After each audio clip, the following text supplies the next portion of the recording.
On today's episode of the DeRaud-Messinger Show, we're previewing and predicting Iowa State versus number 22 Texas. Longhorns fans, don't forget to like and subscribe for more content. It's greatly appreciated. So to begin, we have some basic game info as always for you guys. The game is Saturday, the 15th of October at 11 a.m. Central Time at Darrell K. Texas Memorial Stadium in Austin, Texas. The game will be televised on ABC. Dylan, that means no Gus Johnson, unfortunately. And Texas is favored, last I checked, by 17 points. Now, Dylan, get us into that scouting report.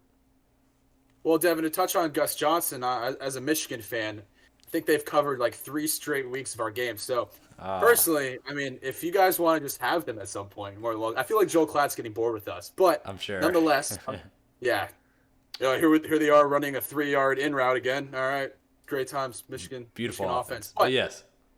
now a different offense that's actually way worse. We'll talk about Iowa State. Devin, they're last in the Big 12 in scoring offense with 23.2 points per game, and they're 89th in red zone efficiency. But they almost a lot of times just don't even make it to the red zone. So those offensive drives tend to stall out, and they're second in turnovers in the Big 12 as well. So definitely a bottom half offense in the Big 12 that Texas's defense can be licking the chops for this upcoming Saturday.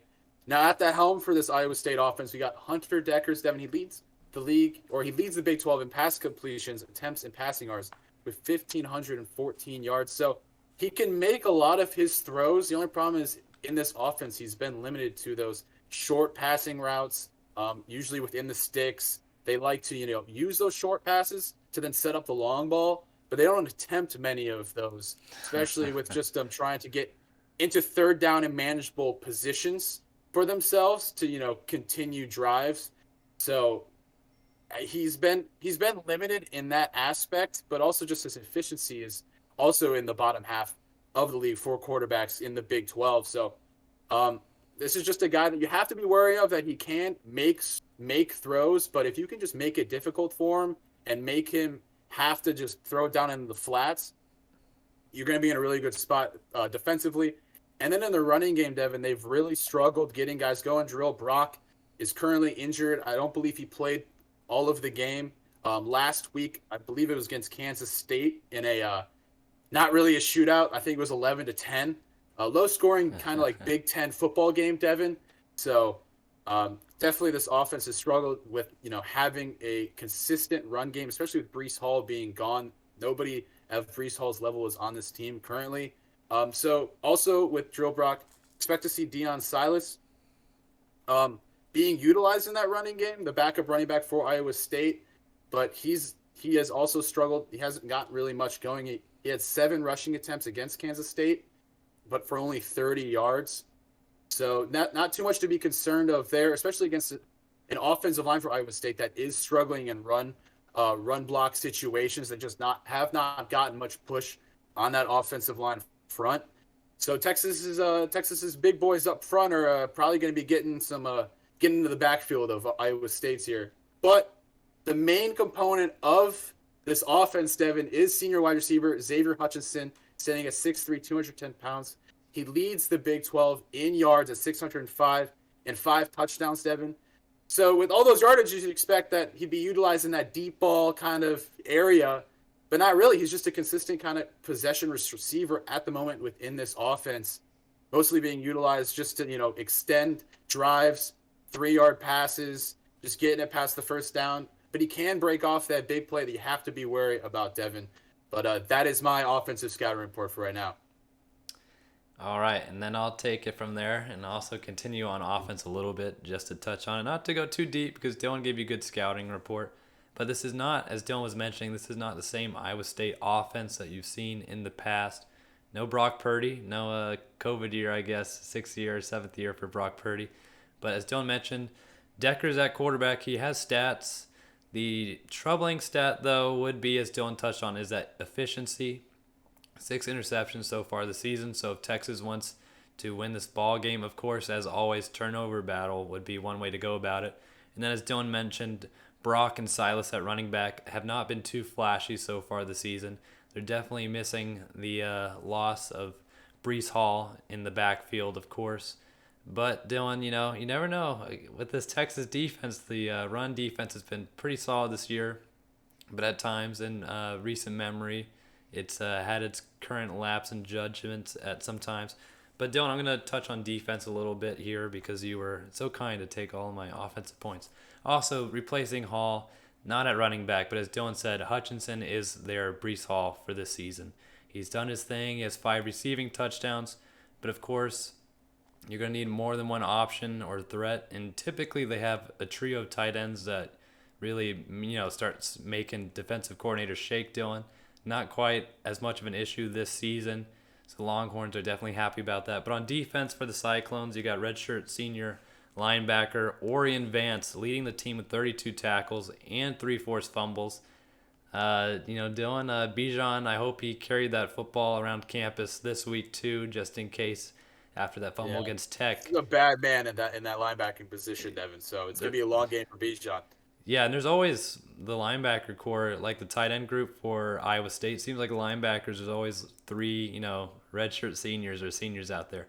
But I mean, yet again, this is a good test for their linebackers. Bijan Robinson has been great this season, but even Roshan Johnson has been, very capable out of the backfield for Texas. Probably could start on most Division I teams. And even Keelan Robinson got on the scoring action against Oklahoma, but Dylan, who didn't? And along with Vance, Oklahoma jokes aside, got to kick them while they're down. That's just fair. You got Will McDonald on that defensive front, leading the way with 3.5 sacks. He's also one of those guys that seems like he's been there forever, but McDonald, Dylan, he's just reliable, like the fast food restaurant. You know what you're getting every time out of him. And then another linebacker to mention, Colby Reeder. He leads the team actually done with 2 interceptions. Yeah. Seems like Mike Rose, I think last season was leading the Big 12 in interceptions or something. So it's, yet again, like when in doubt, Iowa State, the linebackers and the tight ends, you check the stats and they're usually there. But a good defensive front, a good unit overall for Iowa State. Sark has been very complimentary of this group. And also, Dylan, I don't know if you're going to name drop this, but I'm going to name drop it before you could. Iowa State has the 11th best defense in the country in terms of yards per game. And to break that down a little bit further, the Cyclones are only allowing 186.5 passing yards per game and 91 rushing yards per game. Now, obviously, both of those would be below average for what Texas offense is doing. Quinn Ewers threw for around 289 yards, I believe, against Oklahoma. And then Bijan himself had, I believe, 100-plus yards last weekend, in addition to, as I mentioned before, Roshan Johnson carrying the football. I believe Keelan Robinson might have got a touch or 2 out of the backfield. He did some more damage receiving. And then Jonathan Brooks in garbage time also scored a touchdown. So this is going to be a good matchup for the Longhorns, a good defense versus offense game. Of course, there's more to worry about for Texas defensively as well. But Dylan, did you have anything to talk about on that Iowa State defense? I really like those linebackers. I really would be watching out for Colby Reeder on those blitz kind of packages. Jerry Vaughn who's second in tackles with 30 for Iowa State, as well as Orion Vance Devon, who we were talking about is a bad man. He's leads the team in 3 forced fumbles. Yeah. So somewhat of a Peanut Tillman out there. You gotta be careful with that. I know you highlighted Bijan carrying the football around campus, but I also like defensive back Anthony Johnson that leads a solid secondary for Iowa State. Technically, it's the weaker portion of their defense compared to their front 7, but that's just meaning that they're not the strongest point of the defense. They are still very good. But Anthony Johnson, he's tied for 3rd in tackles with 28. He actually had a really heads-up play, Devin, against Kansas State last week, in which the guy was right about to get into the end zone, the receiver for K-State. He just punched the ball out from behind and saved a touchdown. Also, this defense, there was one play, I think it might have been Reeder that missed the tackle to take down Adrian Martinez before he could throw. Missed the tackle. They got a long ball and scored the only touchdown for Kansas State in that game, which ultimately led to the win. So Iowa State was just a fraction away from winning that game and being 4-2 going into this matchup, Devin. But not just on the defense. I wanted to talk about the special teams a little bit. Okay. Special team shout out. All right. I know. Thank you. Based off what I've heard, they have a special teams analyst, but it doesn't sound like they have a coordinator, Devin. So that's something to watch out for. It's also a team that struggled kicking the ball. Jace Gilbert did not have a good game on the road against Kansas. He went 1 for 4. He bounced back last week, but based off what I've seen, their 2 away games is when he's missed his field goals. So going into Austin, this could be a situation with that noise that he could get in his head, and it'll be a long day for Iowa State, who is going to be hoping for any chance they have to score some points. And if you're missing your field goals, it's not going to look good, especially in punting situations as well. Keelan Robinson, I know Xavier Worthy handles most of those duties.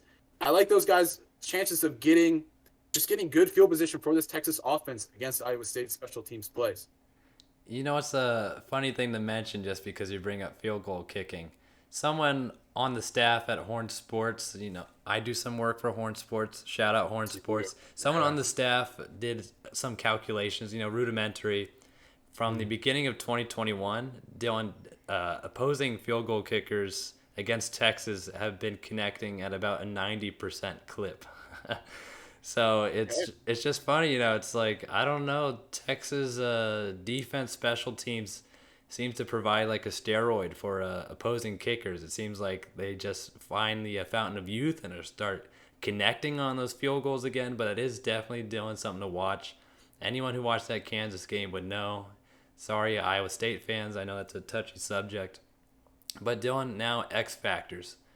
Who are you looking at? Which position group? What are you feeling here? Yeah, on the position groups, I'm really looking at the wide receiving core for Iowa State, besides Hutchinson, as well as this Texas secondary going up against them. The wide receiver 2 and wide receiver 3, Devon, that's Dimitri Stanley, stands at 6', 185, is a Colorado transfer, as well as, I believe, second leading receiver, Jalen Noel. He runs those short routes. He tends to work, he doesn't go long at all very much. They get him involved within those 2 yards, past the line of scrimmage. And then Dimitri Stanley just hasn't gotten involved much, and that puts a lot of pressure on Hutchinson. And this secondary for Texas has been playing very well recently. And if they can double coverage Hutchinson, it's just going to be a long day for Iowa State and Deckers trying to get him the ball, because if you're trying to force it, you saw kind of what happened with Oklahoma where they were trying to force certain plays, and especially the Mims, and just did not work out for them. Yeah. Tough play for them. But so I really like Texas's chances if it's just Hutchinson, but if they're able to get Stanley and Noel involved, that's Iowa State's best chance of kind of opening this game up and giving them a chance to keep up with this Texas offense. Yeah, and my choice here, Dylan, yet again, I kind of tease it every week. It could be the answer for every weekend's game for Texas. The X factor would be that Texas offensive line. If you watched against Oklahoma, Dylan, that was some beautiful offensive line performances.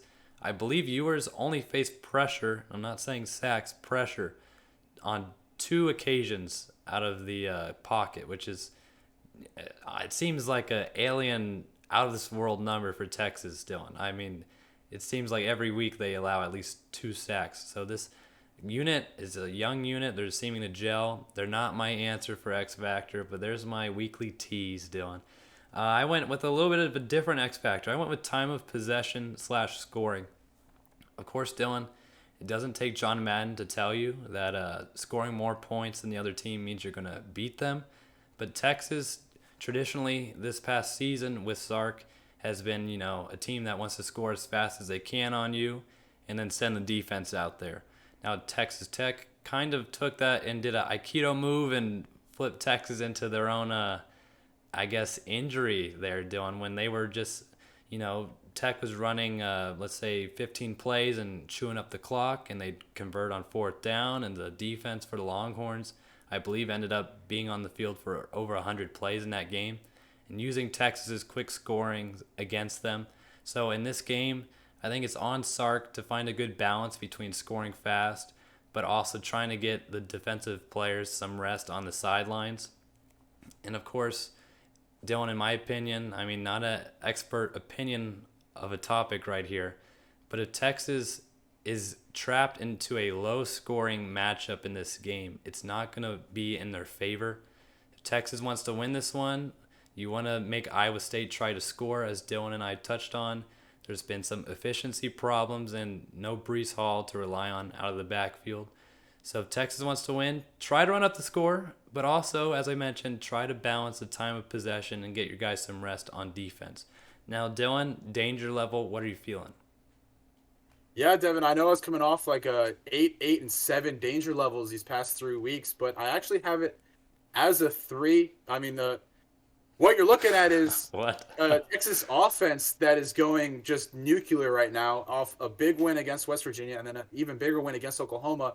But there is that little come down from this Oklahoma game in the sense is that I know it's Oklahoma, I know it's a rivalry game, but that's not a good Oklahoma team right now, Devin. They were trying to create anything they could on offense. I know that first special teams play with the fake kick and they got that first down. Just the fact they were attempting that only down 7-0 tells you like they had no confidence really in staying in that game with Bevel at the helm, especially running those Wildcats with a tight end. I believe it was Willis that was under center quite a few times. And just a lot of trickery that didn't work out for Oklahoma as Texas's offense just pummeled their defense. And a lot of that miscommunication we saw Oklahoma have against TCU kind of resurfaced against Texas. Where there's a few plays where Bijan just had open lanes because the defense wasn't set. So it's not. This is not going to be the same in the sense of Iowa State is the number one defense in the Big 12, so they could hang around till halftime, Devin, purely based off that defense. But I just when you're watching that game, you kind of just saw really that difference between Card and Ewers. With Ewers being able to make any throw, you didn't see many freshman mistakes other than the one where he tried to do kind of like a layup or jump fade out of bounds and just threw it to the Oklahoma Yeah. defender. That was what you don't want to see out of him. That is if he does that against Iowa State, that could spell trouble if, Iowa State wins that turnover battle. That's how they're going to stay in that game. But just Texas with the playmakers as well, not just to talk about Ewers, but they got Bijan, Jatavian Sanders, who's really coming to his own, becoming one of the better tight ends in the nation right now. Xavier Worthy, Whittington getting involved as a possession receiver He that looks game where he like was a just mini Jordan Shipley out there. yeah, I know. I was like, this guy's always open. He's a safety blanket. Like if he's there and doing stuff like that, you can't really double Xavier Worthy, and that just opens up the entire playbook. And you saw the play calling for Sark was just phenomenal in that game. And I know it's a bad Oklahoma team, but Texas did exactly what they did. They should have, or they needed to do. Hang 49 on an opponent and just crush them. Don't let it be close. Like if you're when you're facing a bad team, you need to destroy them, and that's what they did. Yeah, there was all gas, no brakes in that last game, Dylan. And that, as you are talking about right there, that's what I was alluding to on that X factors on offense for Texas. You just have to keep on going. I know yours is at quarterback, Dylan, which is obviously a good sign for Texas. Not that Card was doing any disservices, but yours, if he keeps on in his progression, Dylan, he's a first round NFL quarterback for sure. And I don't want to hype it up too much, but maybe better than that, Dylan. But I'm giving this a 6. I gave Oklahoma an 8 last weekend. Of course, I was wrong there. But I'm going 6, a little bit lower here. I'm not sure that not Ohio State. My apologies. Iowa State. I'm not sure that Iowa State is a worse team than Oklahoma, Dylan. They have been giving the ranked matchups in the Big 12 a hard time, as you mentioned, Kansas State. And then Kansas, I know it wasn't pretty there for them either. But they've been losing these matchups, yes. But they've been losing them only by a few points. And that defense, as you talked about, the 11th best in the country for a reason. If Texas is, riding that high horse of a victory after getting the golden hat last weekend against Oklahoma, they might be in for a little bit of a shocker here. However, as you mentioned, with Ewers at quarterback and then Whittington, Dylan, I love that just shout out there. He's kind of like, if I don't want to go on my analogies because you guys ride with my analogies and then you get taken to weird places like right here. He's kind of like if Jason Witten had a love child with Jordan Shipley. It's just beautiful. It's like possession catching. He always That is finds the most Cowboys Texas love he child always comparison finds I've the ever heard in my life. always Jeez. finds the blanket soft part of the defense. It's just beautiful. But Worthy has to step up. He's been making the occasional tough catch or two, but he has also had his fair share of drops. Bijan Robinson's going to be testing this one yet again. The Cyclones are only allowing 91 rushing yards per game in play so far. And yes, they are 0-3 to start conference play, but yet again, Dylan, they have not faced shabby opponents. This is still a decent matchup for them. I'm going to give it a 6 on the danger level. And yet again, I said before, like 2 weeks ago, Texas needs to prove that they can play consistently well for 3 weeks before I start buying in. Ironically enough, Dylan, I'm not bought in yet. I still got a week to go before I'm able to. So I'm giving it a 6. Now, Dylan, score prediction. What are you feeling? I mean, Devin, call it rational, call it irrational. But Texas, I feel like based off these last two games, they're top of the heap here in the Big 12. I know you talked about Iowa State against Kansas State holding that offense down, but they don't. I just think the Ewers factor is just so big for Texas. I think he's I'll say it. I think he's a top 10 quarterback in the NCAA right now. And that's just based off the eye test with what I've seen, the throws he can make. I probably am getting ahead of myself. That's and we not might just that's get not burnt. too Kool-Aid sipping, but yeah. Okay, I think how I think that's felt fair. watching that game. In the couple of quarters he's played, he's looked like top 10. I'll give you that. Yeah, of course. I could Yeah, press the issue further, but I don't want to drink the Kool-Aid, so go ahead. no, you're keeping it rational. You're doing the best you can. 3 weeks is a good meter to have, a good rule before you buy into a team like Texas that has been prone to hurting their fans in the past, just with like Kool-Aid sipping and expectations, and then just not working out that way. But Devin, I I'm buying into this offense. I'm buying into this team right now. I've liked what I've seen. I'm going 35-12 Texas.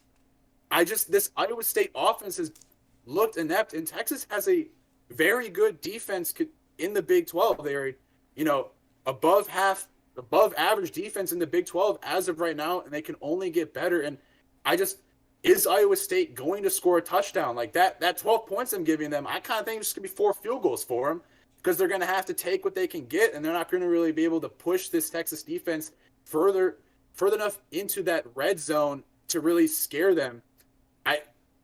We talk about that X factor. They got to get other guys in that receiving core involved other than Hutchinson. It feels like they're going to be, one-dimensional in that passing game. I just don't think these running backs are going to, get many big play opportunities against Texas in that front seven.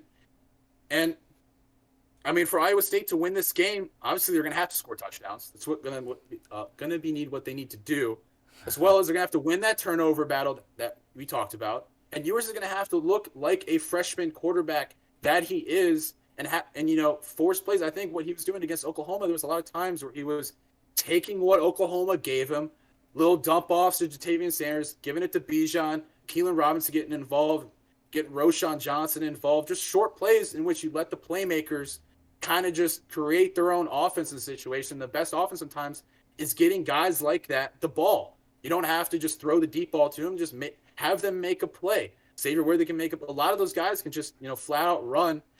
And just the athleticism, I just don't know if Iowa State has that, to keep up with Texas as long as Ewers isn't throwing into double coverage, making him feel like he has to take those deep shots, make something happen, and just let things come to him. And then Bijan's going to have an off night against this Iowa State defense. And from what Bijan's been doing, it's going to be very hard to do. I feel like over time, it could be, close going into halftime, but over time, this running back core of Texas is going to take over this Iowa State defense, as well as this Texas defense. I think they're going to get some turnovers, Devin, that really break this game open. If it's looking close, there might be a pick six involved, fumble in Iowa State territory. When you're looking at all these scenarios, I don't see Iowa State winning this game unless something that hasn't happened yet kind of happens. That's fair. I got a little bit closer of a game, but that doesn't necessarily mean it's going to be close. I have Texas winning over Iowa State 31-20.